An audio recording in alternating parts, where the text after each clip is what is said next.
എന്തുകൊണ്ട് വീണ്ടും കോൺഗ്രസ് ഭരണത്തിൽ വരരുത്? കാരണങ്ങൾ നിരവധിയാണ്. 10 വർഷമായി സർക്കാർ ആശുപത്രികൾ സൂപ്പർ സ്പെഷ്യാലിറ്റി നിലവാരത്തിലേക്ക് ഉയർന്നത് നാം കണ്ടു. അത് പഴയപടി റഫറൽ കേന്ദ്രങ്ങൾ മാത്രമായാൽ ചികിത്സയ്ക്ക് വീണ്ടും വീടും പറമ്പും പണയം വെക്കേണ്ടി വരുന്നത് ഞാനും നിങ്ങളും അടങ്ങുന്ന സാധാരണക്കാരാണ്. ഹൈടെക് ആയ സ്കൂളുകൾ പഴയ അസൗകര്യങ്ങളുടെ കാലത്തേക്ക് മടങ്ങിയാലോ?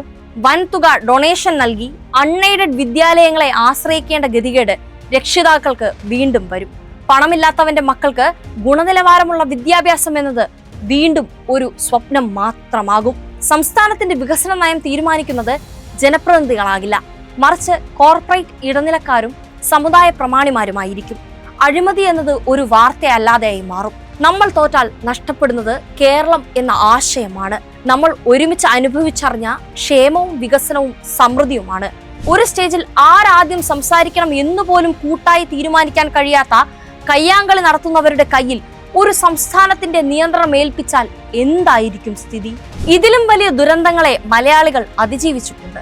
സതീശന്റെ നുണപ്രളയത്തെയും നാം ഒറ്റക്കെട്ടായി നിന്ന് പരാജയപ്പെടുത്തും. കാരണം നമ്മൾ തോറ്റുകൊടുക്കാൻ മനസ്സിലാത്ത ജനതയാണ്.